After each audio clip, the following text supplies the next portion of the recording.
Teguh Delian Herlambang. Saya dari kelas 1KA05 dengan NPM 11121271. Saya berasal dari Fakultas Ilmu Komputer dan Teknologi Informasi, jurusan Sistem Informasi. Kali ini saya ingin memberikan pendapat saya tentang materi yang telah diberikan oleh Pak Iwan. Pengertian teknologi informasi. Teknologi informasi merupakan alat yang digunakan dalam hal pembentukan, penyimpanan, dan penyebaran informasi. Alat yang dimaksud adalah berbagai macam hal. Apabila dikaitkan pada masa sekarang, maka teknologi yang dimaksud adalah komputer dan alat komunikasi. Teknologi informasi sangat dibutuhkan pada masa sekarang. Ada beberapa hal yang menyebabkan perlu adanya teknologi informasi, yaitu 1. Kompleksitas tugas manajemen. Yang kedua, pengaruh globalisasi. Yang ketiga, perlunya respon time yang cepat. Keempat, tekanan persaingan bisnis. Sekarang kita akan membahas pengertian sistem informasi.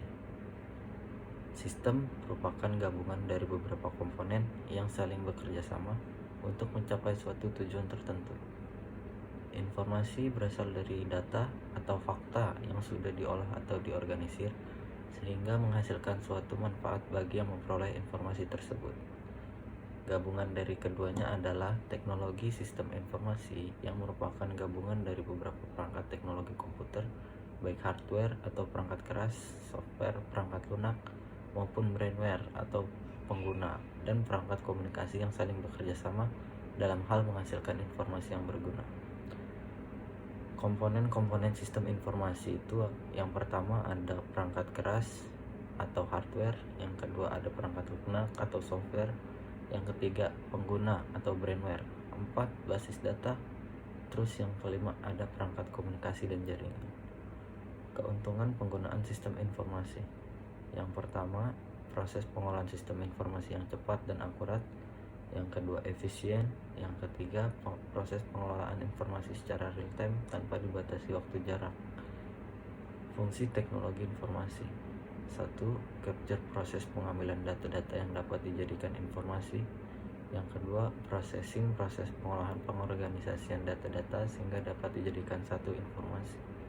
Ketiga, generating. Hasil dari data yang sudah diproses merupakan dapat ditampilkan sebagai informasi. Proses ini dinamakan dengan generating.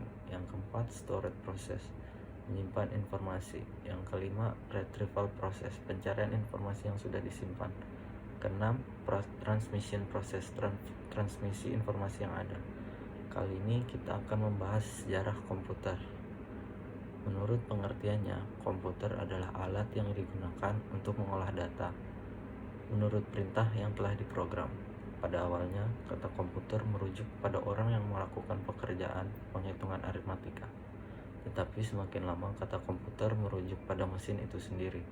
Komputer tidak berdiri sendiri, melainkan kumpulan dari beberapa komponen seperti monitor, CPU, keyboard, mouse, printer, dan alat pelengkap lainnya. Komputer digunakan untuk menghasilkan informasi.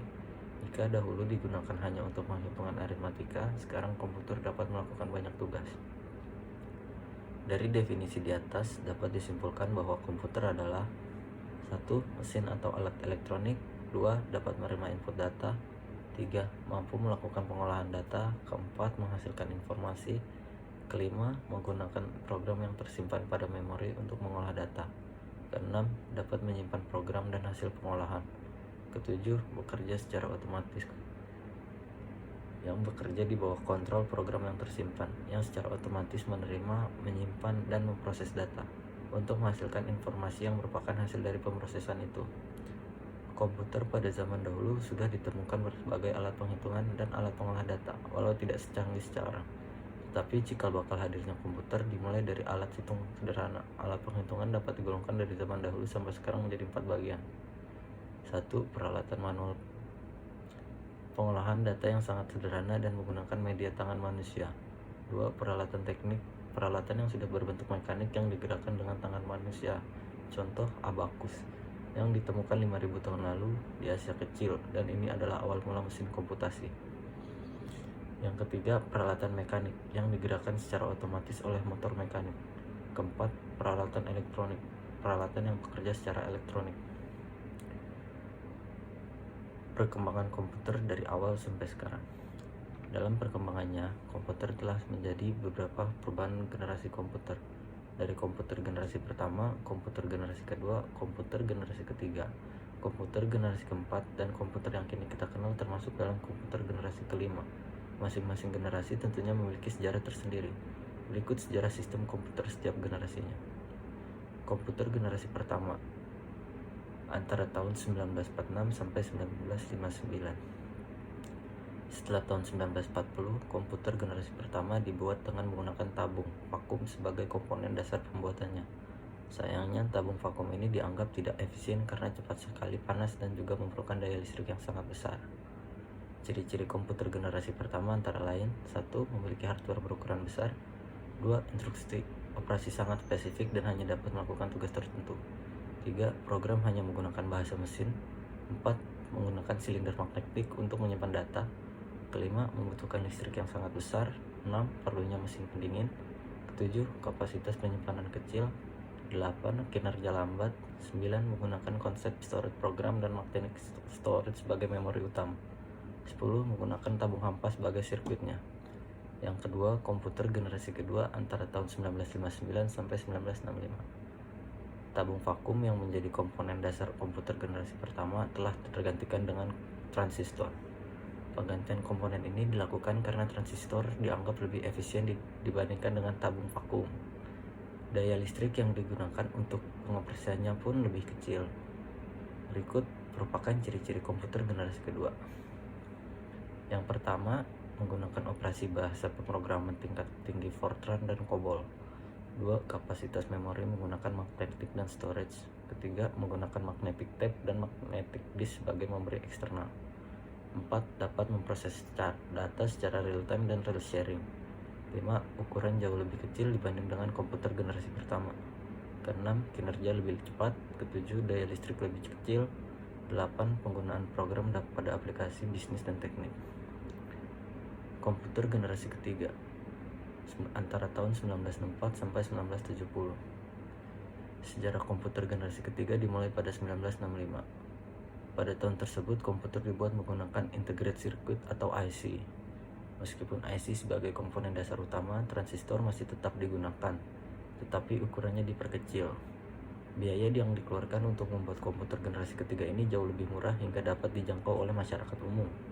Ciri-ciri komputer generasi ketiga antara lain: daya listrik yang lebih kecil, harga yang terjangkau, memori lebih besar, komputer dapat melakukan multiprocessing, software meningkat, dapat terhubung dengan komputer lain, disket magnetik sebagai penyimpanan eksternal, memakai visual display, dan dapat mengeluarkan suara. Kecepatannya 10.000 kali dibandingkan dengan generasi pertama. Komputer generasi keempat antara tahun 1971 sampai 2000-an. Komputer generasi keempat ini dibuat dengan tujuan perkembangan lebih jelas, yaitu memperkecil ukuran sirkuit dan komponen. Generasi ini menggunakan komponen dasar mikroprosesor seperti komputer yang masih banyak beredar sekarang. Komputer generasi keempat telah mengalami kemajuan yang sangat pesat, hingga diciptakannya MOS, Graphical User Interface atau GUI, dan komputer jinjing yang kita kenal dengan sebutan laptop. Begitu pula dengan CPU, yang mengalami perkembangan dari waktu ke waktu. Ciri-ciri komputer generasi keempat antara lain: 1. Menggunakan large scale integration atau LSI, digunakan untuk perorangan, efisien dan dapat dibawa kemana-mana seperti laptop, menggunakan semikonduktor dan mikroprosesor untuk memorinya. Komputer generasi kelima dengan kecerdasan HAL 9000 akan mampu melakukan komunikasi dengan manusia, menggunakan masukan visual, dan mampu belajar dari pengalamannya sendiri. Meski dalam proses pembuatan, kini beberapa komputer telah dapat menjalankan salah satu fungsi tersebut, seperti mampu menerima instruksi secara lisan yang kita kenal dengan sebutan Siri untuk sistem operasi iOS dan Google Voice pada Android. Banyaknya kemajuan dalam bidang teknologi memungkinkan pembuatan komputer generasi kelima seperti HAL 9000 dapat realisasi. Kemajuan rekayasa utama adalah kemampuan pemrosesan paralel yang akan menggantikan model Neumann. Kemajuan lainnya adalah teknologi superkonduktor yang mampu membuat aliran listrik tanpa adanya hambatan. Kemajuan ini akan mempercepat informasi.